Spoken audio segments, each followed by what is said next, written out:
Mari kita berdoa. Bapa di surga, kami bersyukur pagi ini kami boleh kembali datang di hadapan hadirat-Mu. Kami boleh kembali belajar dari firman-Mu. Tuhan, kuduskan hati kami. Tuhan, kami rindu biarlah ketika kami membaca dan merenungkannya, Engkau memberikan Roh-Mu Tuhan di dalam hati kami, yang memimpin kami ke dalam segala kebenaran. Dan Tuhan, lembutkan hati kami, berikan kami hati yang baru, hati yang responsif untuk boleh mencintai Tuhan dan menghormati Engkau ya Tuhan. Pakai hamba-Mu yang penuh dengan segala keterbatasan ini, dan Tuhan juga berkati setiap umat-Mu. Terjemahkan firman-Mu Tuhan ke dalam hati kami dan pengertian setiap kami. Demi nama Tuhan Yesus kami berdoa. Amin.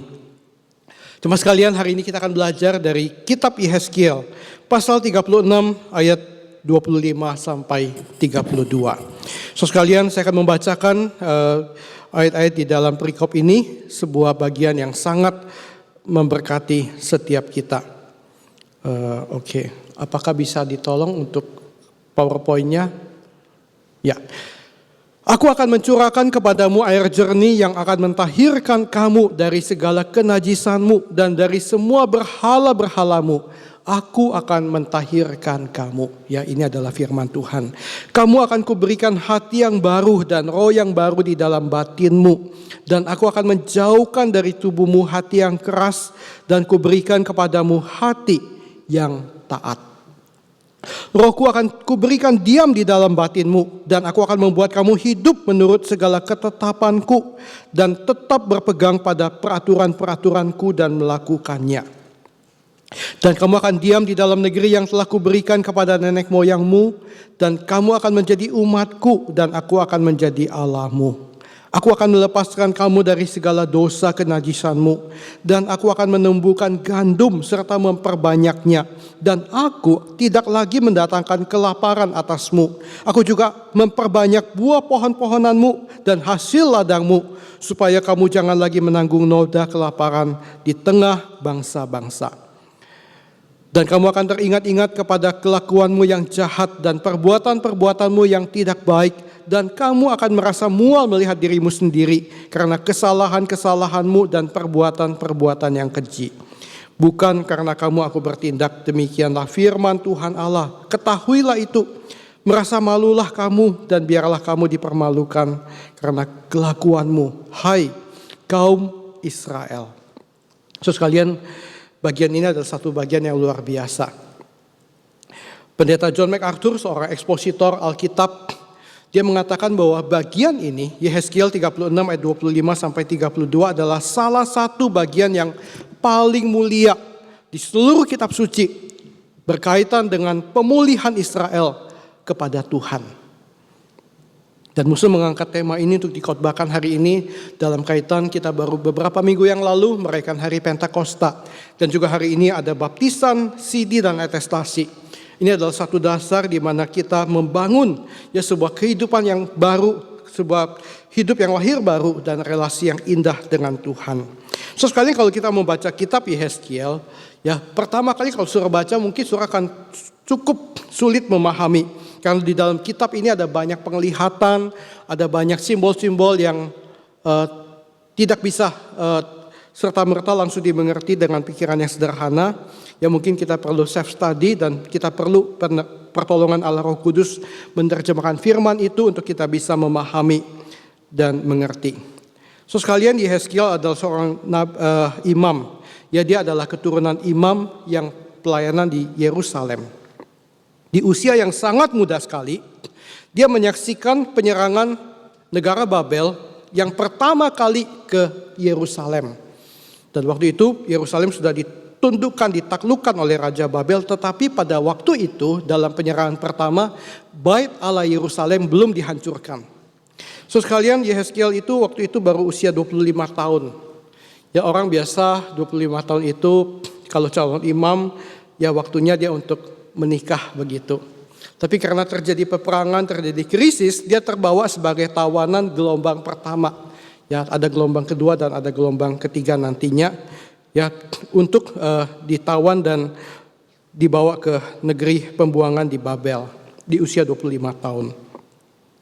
Dan di usia 30 tahun, ya usia seorang imam sepantasnya untuk ditabiskan di dalam pelayanan yang full. So sekalian, tetapi karena berada di negara pembuangan, bait Allah nggak ada di situ, ya, dan umat Tuhan hidup dalam keadaan yang begitu terpuruk. So sekalian, bagi Yehezkiel mungkin seolah-olah hidupnya sudah tamat.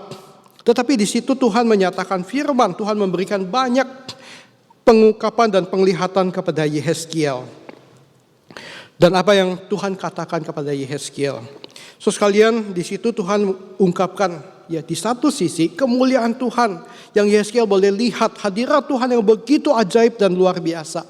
Tapi di sisi lain, Tuhan menunjukkan dosa-dosa Israel yang begitu mengerikan. Dan Yehezkiel melihat ditunjukkan oleh Tuhan. Salah satu adalah adanya sebuah berhala kejijikan, kenajisan yang di dalam penglihatan Yehezkiel tentang bait Allah di Yerusalem, Tuhan tunjukkan bahwa di bait Tuhan ada sebuah berhala yang membangkitkan amarah dan cemburu Tuhan.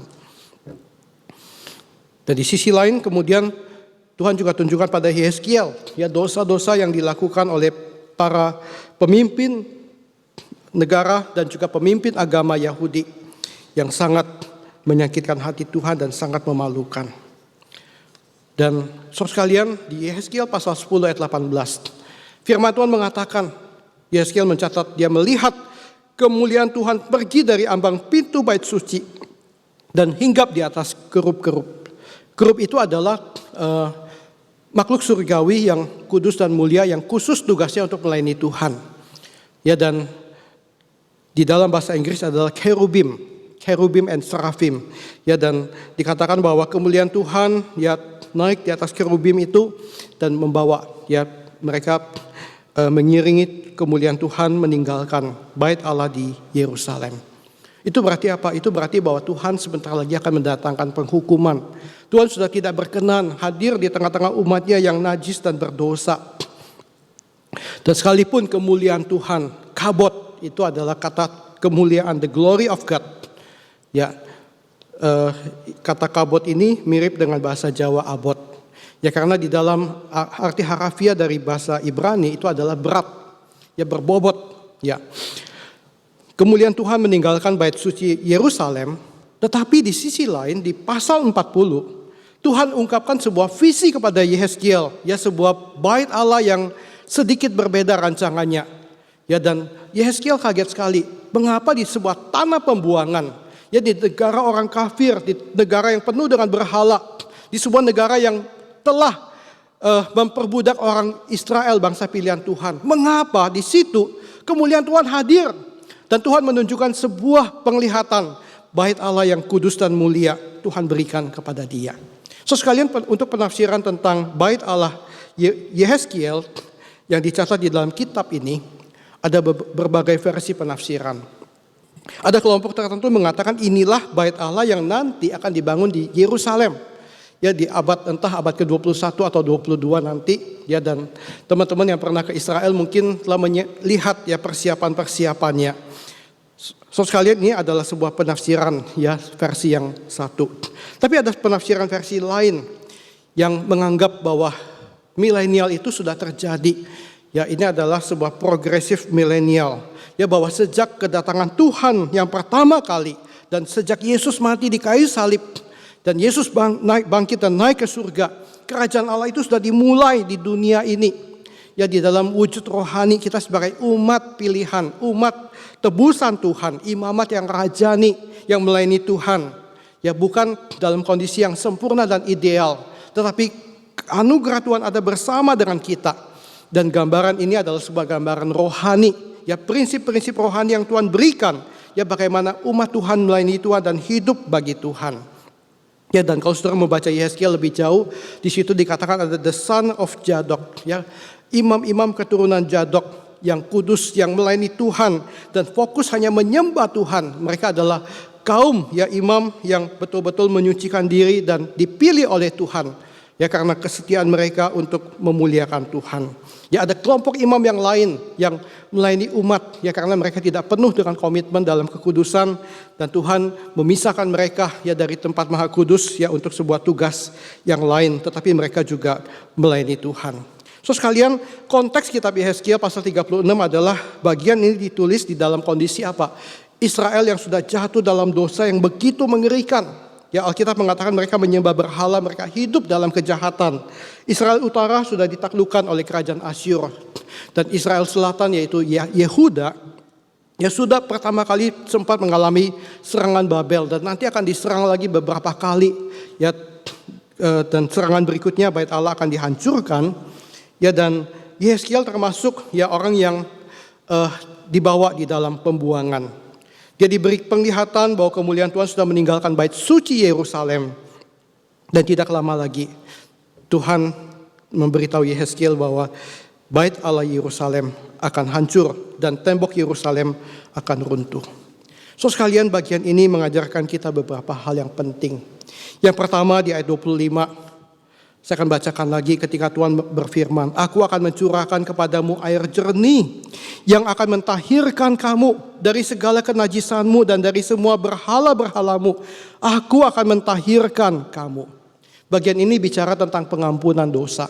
So sekalian, banyak orang di dalam dunia ini beranggapan bahwa kalau saya bikin dosa, maka untuk meng-cancel dosa itu atau untuk kompensasi dari dosa itu, saya harus berbuat amal dan kebaikan yang sebanyak-banyaknya supaya dengan kebaikan itu nanti bisa menutupi dosa yang ada. Tetapi itu adalah cara manusia. So sekalian, cara Tuhan berbeda. Sejak di dalam kitab Perjanjian Lama dan di dalam kitab Taurat, Tuhan memberikan simbol.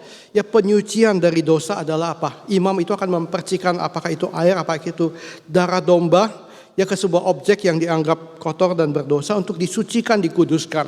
Orang yang berdosa ya dipercikin ya darah anak domba ya untuk pengudusan yang ada. Dan di bagian ini Yehezkiel di kitab Yehezkiel Tuhan mengatakan, "Aku mencurahkan kepadamu air jernih untuk mentahirkan kamu karena semua berhala-berhalamu yang menajiskan kamu, dan untuk itu aku harus mentahirkan engkau." So sekalian, ini adalah satu prinsip, satu simbol, ya satu gambaran yang kemudian Tuhan Yesus juga gunakan. Di Injil Yohanes dia mengatakan jikalau seorang tidak dilahirkan dari air dan roh, dia tidak layak masuk dalam kerajaan Allah. Ya, tanpa pengampunan dosa, tanpa dosa kita dibereskan, kita gak mungkin datang di hadirat Tuhan yang Maha Kudus untuk menyembah Dia. Ya, karena itu adalah sesuatu yang nonsens sekalian. Kita akan dihanguskan oleh sinar kemuliaan Tuhan yang kudus itu. So sekalian, dan ini adalah satu gambaran yang sangat penting yang kita harus miliki. Kalau di zaman Israel dulu, mereka menyembah berhala-berhala, patung-patung yang kelihatan. So jangan mengatakan, Musa kan hari ini sudah gak ada berhala. Saya kan sudah jadi orang Kristen sejak kecil. Di rumah saya gak punya patung berhala. Ya gak ada yang namanya Kwan Kong, Sun Gokong dan yang lain-lain. So sekalian, tetapi saya ingin mengatakan berhala itu bisa datang dalam wujud apa aja.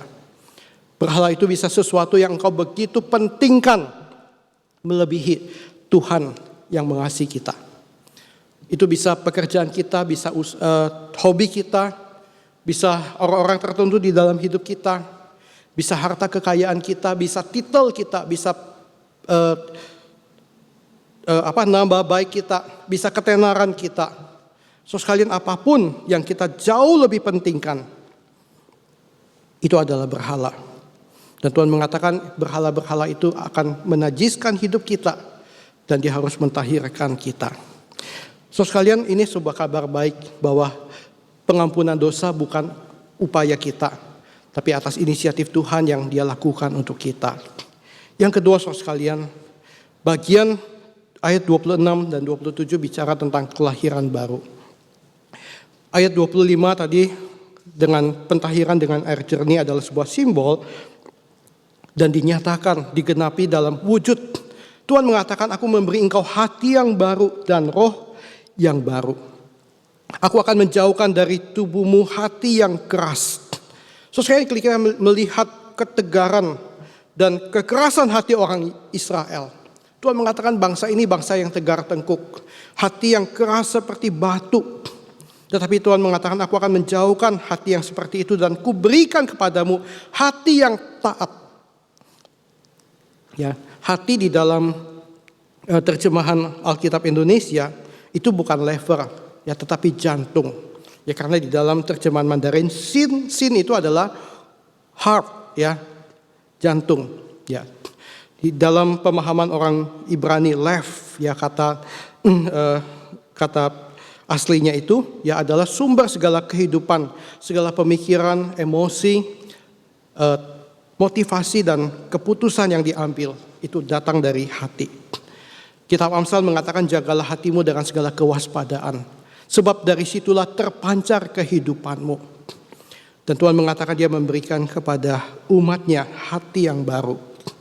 Dan rohku akan kuberikan diam di dalam hatimu. So sekalian disinilah proses kelahiran baru itu terjadi.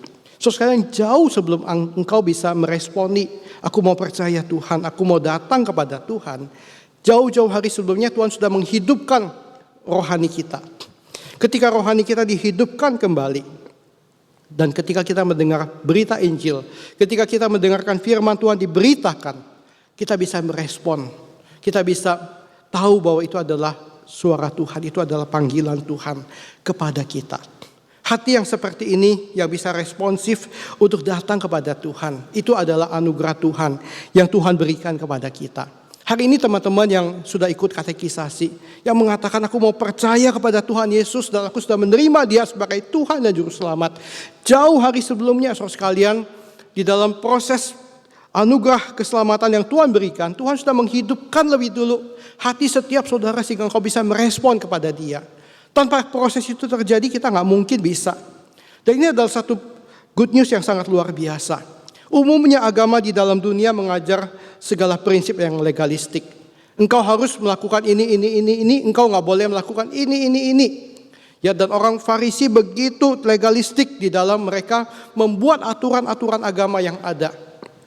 Bahkan seorang Farisi di zaman Tuhan Yesus, dia berdoa begini, Tuhan aku bersyukur bahwa aku lahir dan aku bukan seperti itu, si pemungut cukai yang itu. Aku setiap hari beribadah menyembah Tuhan dengan setia dan disiplin. Aku memberi perpuluhan, aku melakukan segala sesuatu untuk Tuhan. Tuhan terimalah doaku orang yang kudus ini. Tetapi di dalam semua yang mereka lakukan, ternyata hati mereka masih penuh dengan kebusukan, kemunafikan, dosa, kedengkian, penghakiman, dan segala legalistik kepada sesama. Dan itu bukan sesuatu yang membawa kita kepada sebuah iman yang sejati. Sekalian, hari ini kita mendengar banyak berita. Saya tidak perlu sebutkan nama-nama tersebut karena di dalam beberapa khotbah yang lalu rekan-rekan pengkhotbah yang lain sudah memberikan banyak contoh. Sedih melihat kisah-kisah itu. Saudara tinggal Google dan saudara bisa mendapatkan banyak berita yang ada tentang pemimpin-pemimpin Kristen yang jatuh di tahun-tahun terakhir ini. Dan fenomena ini bukan hanya terjadi di dalam iman Kristen. Saya mengatakan, di dalam kelompok agama yang lain pun semua sama terjadi. Di Indonesia, di luar negeri, banyak saudara sekalian. Saudara sekalian, pergumulan itu real. Ya, perjuangan melawan dosa tidak berhenti ketika kita sudah jadi orang Kristen ataupun ketika kita sudah menjadi seorang hamba Tuhan atau pendeta atau pemimpin agama. Saudara sekalian, bagaimana respon kita ketika kita melihat orang-orang besar dan hebat, orang-orang yang dianggap luar biasa, tapi ternyata mereka juga jatuh. Saudara sekalian, satu berita baik adalah kita bersyukur bahwa sebuah hati yang baru dan roh Tuhan yang Tuhan berikan tinggal di dalam kita, itu adalah anugerah Tuhan yang bukan terjadi atas upaya kita, tapi diberikan oleh Tuhan. Di ayat 27 Tuhan mengatakan, aku akan membuat kamu hidup menurut segala ketetapanku dan tetap berpegang pada peraturan-peraturanku dan melakukannya. So sekalian kita dimampukan oleh Tuhan untuk taat. Kalau hari ini kita bisa menghidupi sebuah kehidupan yang kudus, yaitu adalah karena anugerah Tuhan. Kita diberikan sesuatu yang namanya godly willingness, ketaatan, kemauan, kerelaan yang ilahi, yang datang dari Tuhan, yang membuat kita mencintai Dia. Dan saudara sekalian, kunci dari segala kekuatan untuk kita boleh bertahan melawan pencobaan, kita bisa bertahan melawan dosa yang ada. Saudara sekalian, saya membagikan hal ini karena saya mengerti mungkin hari ini di antara saudara sekalian yang hadir maupun yang mendengar kebaktian ini, ada yang masih bergumul dengan dosa-dosa favorit yang tertentu, Yang kadang-kadang masih jatuh bangun dan jatuh bangun. Dan saudara mengatakan, Tuhan, aku sudah jadi orang Kristen bertahun-tahun. Kenapa aku masih jatuh pada kebiasaan yang sama? Aku masih jatuh di dalam lubang yang sama, di dalam pencobaan yang sama. So sekali ini ada sebuah pergumulan yang dihadapi ya oleh semua orang di dunia. The struggle is real. Tapi saudara sekalian, sebuah kunci yang memampukan kita untuk bisa melawan pencobaan adalah ketika kita tahu ya bahwa Tuhan mencintai kita dan kita mengatakan, Tuhan, aku pun mau mencintai Tuhan dengan segenap hatiku. Ketika kita punya loving God di dalam hati kita, itu menjadi sebuah kekuatan buat kita. So sekalian saya menyadari ini karena saya pun orang berdosa seperti saudara. Saya pernah hidup jatuh bangun di dalam pencobaan yang ada. Tapi sejalan dengan pertumbuhan ketika saya mengerti apa artinya loving God. Ketika saya mengerti the King of Kings and the Lord of Lords yang begitu mulia mencintai saya yang hina ini. Dan dia memberi anaknya untuk mati di kayu salib untuk berkorban menggantikan saya. Dan saya mengatakan, Tuhan, aku pun mau mencintai Engkau. Dan ketika iblis datang atau ketika pikiran kita menggoda kita dengan dosa-dosa tertentu, kenikmatan tertentu yang ada. Dan 1 detik pertama mungkin kita berpikir, waduh ini begitu menarik. Tapi di detik berikutnya kita ingat, aku punya Bapa di surga yang begitu mengasihi aku. Dan aku juga mencintai dia. Aku tidak ingin mendukakan Tuhanku. Aku tidak ingin mendukakan hati Bapakku. So sekarang kita memilih dan kita begitu mudah untuk mematahkan panah api dari iblis itu. Kita begitu mudah untuk mematahkan pencobaan itu. Karena kasih Tuhan itu jauh lebih besar. Itu sebabnya saudara Alkitab mengatakan roh di dalam kita lebih besar daripada roh-roh lain yang ada di dalam dunia. Saudara, ayat ini bukan hanya berlaku untuk masalah peperangan rohani, ya. Oh, untuk usir setan, ya. Kalau ada setan mau ganggu, roh Tuhan lebih besar, setan nggak bisa masuk. Ya itu betul satu sisi. Tapi sisi lain adalah ketika roh Tuhan lebih besar di dalam kita. Ya harusnya juga saudara sekalian segala spirit yang menggoda kita untuk jatuh dalam dosa. Itu bisa dipatahkan, itu bisa dikalahkan. Karena Tuhan menempatkan rohnya di dalam kita untuk membawa kita berjalan di dalam kekudusan. Saudara sekalian kemarin di dalam pembinaan majelis yang dilakukan oleh sinode. Ada satu berkat yang ada banyak berkat yang kami dapatkan. Ya tapi tentu saya nggak bisa bagikan semua-muanya. Tapi ada satu poin yang saya mau sharekan. Ya kemarin salah satu pengkhotbah pendeta Tommy Elim menceritakan tentang pergumulan ya hidup seorang majelis dan hamba Tuhan di dalam pelayanan. Ya dan dia mengatakan pertumbuhan spiritualitas kita ya adalah sebuah proses ya yang harus berjalan ya sejalan dengan iman kita. Di dunia ini ada orang yang sudah percaya Tuhan dan ya mentalnya, karakternya, ya habitnya itu baik. Yang namanya healthy believer. Believer karena dia orang Kristen, orang percaya. Healthy karena kondisi karakternya dan hatinya sudah sehat. Healthy believer. Ada orang yang tipe lain namanya unhealthy unbeliever. Ya orang yang ateis, gak percaya Tuhan. Ya. Dan karakternya juga ngawur-ngawuran, rusak parah ya. Unhealthy unbeliever. Tapi saudara sekalian di tengah-tengah dari dua golongan ini ada dua jenis lain. Yang pertama adalah healthy unbeliever, orang yang bukan Kristen tapi ternyata dia punya pikiran yang baik, punya karakter yang baik, punya perilaku yang oke, lumayan gitu ya, waras gitu ya. Tapi juga saudara sekalian ada satu jenis lain yang nyusahin banget, unhealthy believer. Orang Kristen tetapi unhealthy ya. Karena mungkin dia penuh dengan segala kepahitan yang ada ya dan dia tidak belajar dengan baik. Ya itu membuat kemudian cara berpikir dia, karakter dia, habit dan perilaku semua rusak. Nah, saudara sekalian tentunya kalau unhealthy unbeliever saya percayalah otomatis saudara bilang, "Oh, gua enggak mau deh berteman dengan yang kayak gini. Susah udah gitu." Nah tapi kalau saudara hanya bisa memilih ya di antara dua jenis selain healthy believer untuk jadi teman misalnya. Saudara lebih pilih unhealthy believer atau healthy unbeliever jadi teman Anda? Ya, yang unhealthy believer satu Healthy unbeliever, 2. Ya, musuh mau tanya nih, saudara boleh acung, 1 apa 2? 1. Oh 2, oke 2. Oke, yang 2 angkat tangan, angkat 2-nya tinggi-tinggi, oke baik. Yang 1 angkat tangan, ada juga, puji Tuhan. Tadi kebaktian pertama yang 1 lebih banyak, asal seiman gitu, pokoknya seiman. So sekalian it's okay ya. Ada yang punya hati yang gracious ya, karena dia percaya Tuhan walaupun mungkin hidupnya masih jatuh bangun, it's okay lah. Ya saya bersedia jadi teman dia, bimbing dia baik-baik supaya dia jadi healthy gitu ya. Jadi it's okay.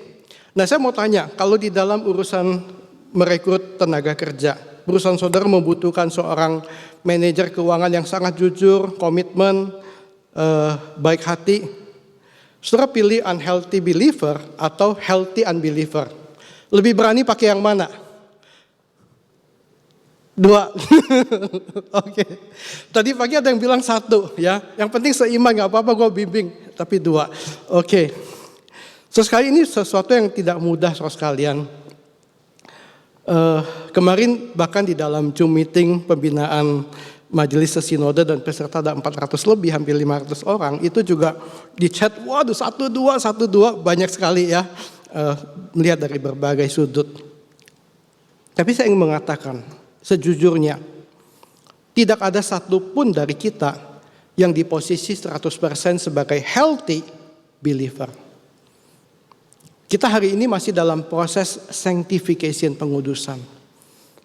Ya, sejak kita lahir, kita membawa dosa. Di dalam pembentukan kita mungkin pernah mengalami luka demi luka yang ada. Kita melihat teladan-teladan yang tidak baik. Kita mendapat pengaruh-pengaruh dari kanan, kiri, atas, bawah yang bisa mencemarkan kita. Dan kita menjadi seorang unhealthy yang juga dulunya adalah unbeliever. Tapi sampai kita berjumpa Tuhan, kita jadi believer. Ya, kita masih dalam proses ini yang Tuhan bawa kita menuju menjadi seorang believer yang 100% healthy. Dan betul-betul kita sampai 100% healthy adalah waktu nanti glorification, ketika kita berjumpa dengan Tuhan Yesus di dalam kemuliaannya. Amin. So sekalian, di dalam proses itu kita membutuhkan anugerah Tuhan.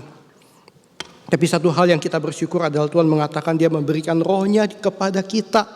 Ya, kitab Galatia pasal 5 ada 3 kali mengatakan hidup berjalan oleh roh, hidup dipimpin oleh roh, hidup oleh roh. Ya, Tuhan mengatakan aku membuat kamu hidup menurut segala ketetapanku dan tetap berpegang pada peraturan-peraturanku dan melakukannya. Ini adalah sebuah good news saudara sekalian, sebuah kabar baik. Bahwa kekuatan kita untuk boleh hidup kudus, melakukan segala hal yang memuliakan Tuhan, bukan dari kita sendiri, tapi datang dari Tuhan. Dan mari saudara sekalian, ini menjadi doa kita.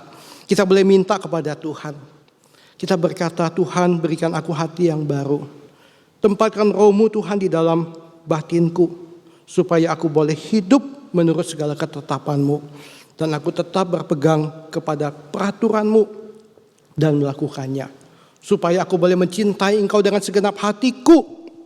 Dan ketika pikiran yang jahat, ketika pencobaan datang menyerang aku, Tuhan aku bisa mematahkan itu dan aku boleh hidup untuk Engkau.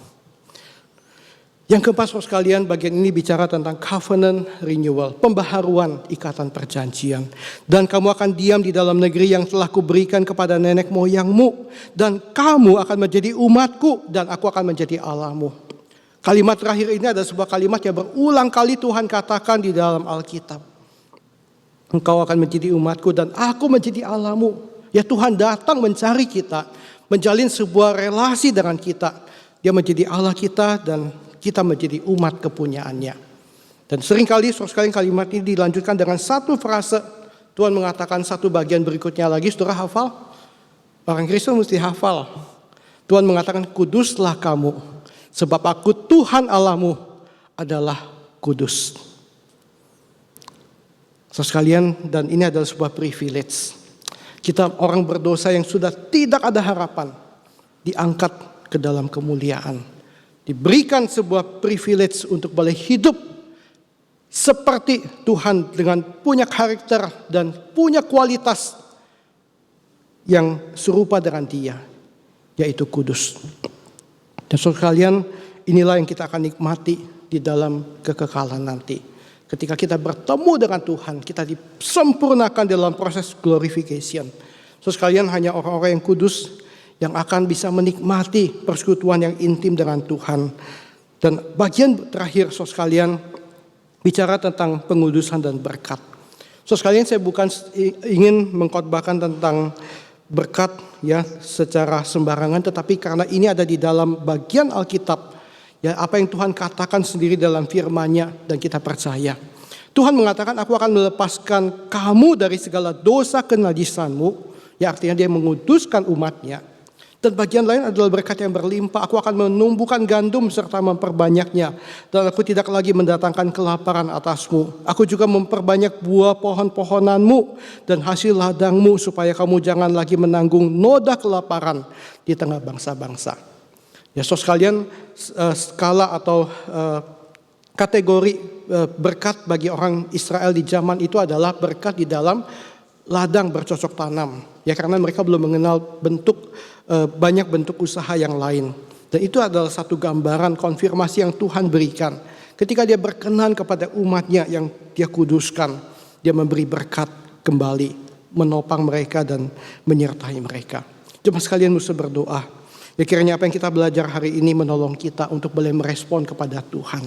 Minta kepada Tuhan hati yang baru. Minta kepada Tuhan rohnya di dalam kita, untuk kita boleh mencintai dia. Dan percayalah, ya ketika kita hidup menyenangkan Tuhan, ya Tuhan mengatakan, engkau adalah umatku dan aku adalah Allahmu, dan aku akan memberkati ya dengan anugerah yang melimpah. Mari kita berdoa. Bapa, kami bersyukur untuk firman Tuhan hari ini. Tuhan, teguhkan iman kami, kuatkan kami. Kami berterima kasih Tuhan bahwa pengampunan yang kami terima bukanlah karena upaya kami dan usaha kami, tapi karena anugerah yang engkau berikan. Engkau membasuh kami dari segala kenajisan kami.